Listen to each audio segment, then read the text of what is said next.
Garin gwamna, wanda aka fi sani da Kaduna. Rubutawa Hayatu Baba Zubairu. Wannan littafi sadaukarwa ne ga daukacin jama'ar masoya Nasiru El Rufa'i. Sai ku kasance tare da ni domin jin ci gaban wannan labarin. Garin gwamna, page 24 and 25. Jin ana hon daga waje ya sa mai gadin diriri cewa. Da sauri ya je ya buɗe gate ɗin ya dawo kan Sahib yana ƙoƙarin miƙar da shi zaune. Zuwa lokacin Sahib ya galabaita sosai don bai san wanda yake kansa ba. Bakinsa ya yi dagaji da jini. Mugutar hankali a tashe ya kashe mota ya fito. Halin da ya samu ɗan uwan nasa a ciki ya tsorata shi. Da sauri ya umarci mai gadin da ya taimaka masa su sa shi a mota. Suka saka shi a bayan mota suka kwantar da shi yana kiran sunan Allah. Mugutar a hankali tashe shiga motar ya umarci mai gadin da ya shiga cikin gida ya shaida wa mahaifiyarsa abin da ke faruwa. Motar ya ja da sauri ya fita daga gidan, wanda ya yi daidai da fitowar Mansur daga cikin gidansu. Tsayar da motar ya yi, Mansur ya karaso gurin hankali a tashe ya ce, Mugutar, lafiya na ganka a firgice? Ya ce, Mansur, dawowa ta kenan na samu Sahib a harabar gida yana aman jini. Ka shiga mota mu je asibiti da shi. Da sauri Mansur ya buɗe mota ya shiga yana kiran inna lillahi wa inna ilaihi raji'un. Hajiya Halima ce ta fito daga cikin gidan, hankalinta duk ya tashi. Mansur ya buɗe mata bayan mota ta zauna kusa da Sahib ɗin da ke kwance yana rike kirji. Kuka ta sa ganin wani irin mayawacin halin da yake ciki. Yasa da sauri ta ce, Mugutar, kai maza mu je asibiti, yaron nan ya ga likita, yana jin jiki. Mugutar, ka duba ka ga irin jinin da yake zubarwa. Mugutar ya kunna mota da sauri suka ɗauki hanya. Hajiya Halima hawaye kawai take tana yi wa yaron nata addu'a. Mansur ya juyo yana tausarta da kalamai masu sanyi. Likitoci kusan 4 ne akan Sahib suna kokarin ceto rayuwarsa don tun kafin su isa asibitin numfashinsa ya dauke. Sai da suka isa asibitin likitoci suka sa masa oxygen sannan numfashin ya dawo, amma dai duk da haka numfashin bai daidaita ba irin yadda ake so. Hajiya Halima guri ta samu ta zauna tana kuka, take faɗin wannan al'amari ya firgita ni. Sahib, Allah ya tashi kafadarka, idan kuma lokacin ka ne yayi sai na ce Allah ya gafarta maka Sahib. Na yafe maka domin tunda nake baka taba yi min laifi ba, sai dai tsakanin harshe da haƙuri ana sabawa Sahib. A matsayina na mahaifiyarka na yafe maka. Mugutar ganin kamar mahaifiyar tasa tana nema ta zauti yasa ya zauna yana rarrashinta. Da kyar ta yi shiru da bakinta ta ci gaba da yi wa yaron nata addu'a a cikin zuciyarta. Mansur kuwa da kyar ya wuce gurin aiki, zuciyarsa na tararrabin abin da zai biyo baya idan likitocin sun fito daga ɗakin da Sahib ɗin yake. Gaba ɗaya asibitin cika yi da family nasu, kowa na faɗar albarkacin bakinsa akan rashin lafiyar Sahib ɗin. Malam Baba da iyalansa ma sun zo. Saliha kuwa kunya da fargaba ya hana ta zuwa. Tana ganin kamar jama'a za su gane ita ce musabbabin ciwon Sahib ɗin. Shi yasa ta kwanta a gida tana fargabar abin da zai faru a gaba. Yanda ake faɗar maiwacin halin da Sahib ɗin yake ciki yasa duk jikinta yayi sanyi, domin ita kanta ta san rashin lafiyar tasa tana da alaka da irin rashin arzikin da take masa. Hawayen fuskar ta goge, murya na rawa ta ce, Sahib, ka gafarce ni, wallahi sharrin zuciya ne, na rasa yadda zan yi da ita akan kiyayyar da take maka. Sahib, wallahi ba a san raina nake maka wasu abubuwan ba. Tana kuka na batar hankali take wannan maganar. Jin motsin shigowa gidan yasa ta yi saurin goge fuskar ta juya baya ta rufe idon ta kamar wacce take bacci. Tana jiyo muryarsa sama suna zancen mara lafiyar.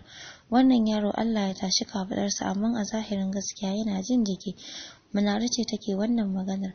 Innarmu ta ce, Hunni, wallahi ma duk jikina yayi sanyi da al'amarin. A ce numfashi ma sai da aka sa masa inji yake iyawa. Gashi lokaci guda ya rame kamar wanda yake kara a kwance. Wallahi Munare, ina jin tsoro kada zuciyar nan yaron nan ta dauki bugawa. Kin ga yarinyar nan za ta dauki alhakin komai na dora akan yarinyar nan. Salaha duk ita ce sillar fadawarsa cikin wannan masifar. Munare ta ce, kada ki ce haka innarmu, ita larura tana zuwa ne daga Allah. Duk abin da Salaha take masa na rashin kyautatawa bai kamata ki zarge ta ba. Abin da ya fi dacewa kawai mu yi masa addu'a akan Allah ya tashi kafadarsa, amma zahirin gaskiya ciwon nasa akwai firgici a ciki. Zaune na mike jin irin maganganun da suke tattaunawa akan Sahib din. Yasa gabana ya tsananta da faduwa. Dakin ta shigo muka hada ido ta ce, kukan me kike kuma Salaha? Ai sai ki zuba ruwa a ƙasa ki sha tun da kin jefa mai ƙaunar ki a cikin masifa. Sahib dai na can kwance a asibiti a hannun Allah. Cikin kuka an ce, innarmu, dan Allah kada ki alakanta rashin lafiyar Sahib da ni. Wallahi ba ni bace, ni ma ina cikin tausaya masa halin da yake ciki. Tsaki ta ja ba tare da ta ce min komai ba, ta ɗauki abin da za ta ɗauka a ɗakin ta fita. Ko mahane na kwanta ina ci gaba da zubar da hawaye. Addu'a na shiga yi masa a zuciyata akan Allah ya bashi lafiya. Sai dare numfashin Sahib yayi yanda ake so. Babban likitan da ke kula da shi ya zauna tare da Muktar yana masa cikakken bayanin abin da yake damun dan uwansa. Muktar hankalinsa ya tashi jin cewa zuciyar dan uwan nasa duk take da daina aikin komai, domin al'amarin dai yayi tsamari a yanda aka kawo shi asibitin su kansu basu zata zai rayu ba. Sai gashi cikin ikon Allah ya raya shi. Yanzu sun daidaita komai, amma za su bashi gado a asibitin su ci gaba da kula da shi har sai sun tabbatar da ingantuwar lafiyarsa.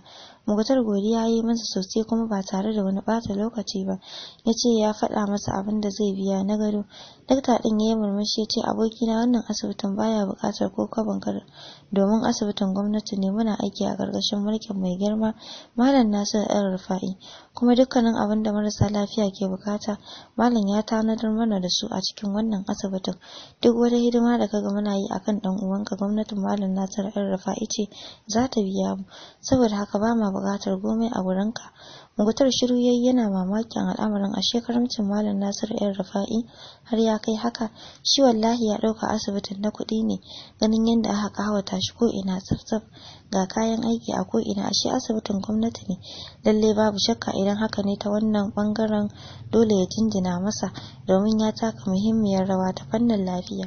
So kwanan Sahib biyu a asibitin ya dan samu lafiya tunda har yana iya gane mutane. A tsakanin kwanaki biyun Saliha kullum sai ta zo duba shi.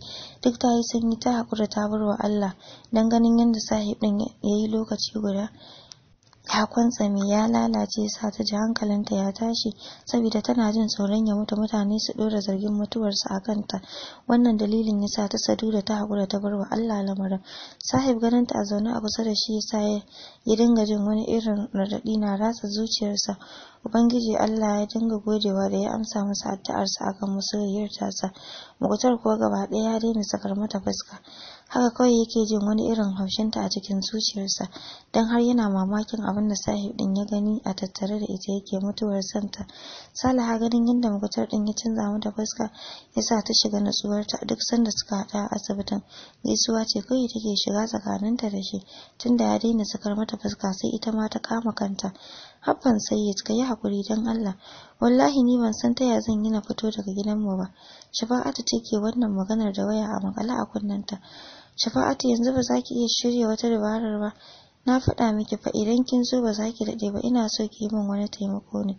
Cikin rarrashi yake wannan maganar. A sanyaye ta ce to shikenan bari na gani. Yace yauwa ina sauraron ki a bakin titi, ai za ki gane a daidaita sahuna ko? Da sauri ta ce zan gane, gani nan zuwa. Kashe wayar ta yi ta nufi inda mahaifiyarta take. Uwani ina so na je kitso don Allah. Ta ce Shafa'atu me yasa kafin babanku ya fita baki tambaye shi ba? Bana so ya dawo gidan nan ya soke min kwandon bala'i. Amaryar ta ce ai kafin ya dawo na dawo. Manya za a yi min. Ta ce to shikenan dan Allah kada ki dade, ki dawo da wuri. Shafa'atu da sauri ta ce wallahi ba zan dade ba. Daki ta shiga ta dauko hijabi ta sa ta dauko man kitso da kwas ɗinta ta fita daga gidan. Tsallaken titi ta hangi a daidaita sahunsa a fake. Da sauri ta karasa ta shiga ta zauna. Ya kunna babur din da gudu suka bar gurin. Kai tsaye hotel suka nufa. A sanyaye ta ce abin Sayyid me za mu yi a hotel kuma? Murmushi yayi ce Shafa'atu kenan, ki bari idan mun shiga zaki ga ko me zamu yi. Shiru ta yi gabanta na faduwa.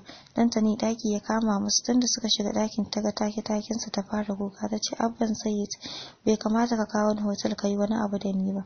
Cikin mayodariyar murya ya ce Shafa'atu ki taimaka min na kawar da bukatata. Kin san bana neman mata, kada wannan dalilin ya sanya na fada halaka. Ki tausaya min Shafa'atu, na yi miki alƙawarin zan siya miki kayan kwalliya da atamfofi, buri na kawai ki bar ni na sake a tare da ki. Shafa'atu tausayinsa ne ya rufa ta haka kawai da ƙuruciyarsa, amma an tauye musu rayuwa. Ko da yake idan bera na sata to daddawa ma da warinta. Idan mahaifinta na da laifi a cikin lamarin, shi ma mijin nata na da laifi. Ai siyasa ba hauka bace da za su dinga wasa da aure. Jikinta ne ya mutu, ɗanta ne ya matso jikinta yana ci gaba da rarrashinta kalamai masu taushi. A take a nan gurin Shafa'atu ta bada kai bori ya hau. Ɗantani ya kwanta da ita ya biya wa kansa bukata. Tun daga ranar Shafa'atu da Ɗantani suka ɗanke. Duk ranar da ya bukace ta zai kira ta a waya, yayin da ita kuma za ta shirya wa mahaifiyarta karya ta fita ta je gurinsa su more wa rayuwarsu. So mai saurare, bari mu dakata a nan sai shirinmu na gaba domin jin yadda za ta kasance.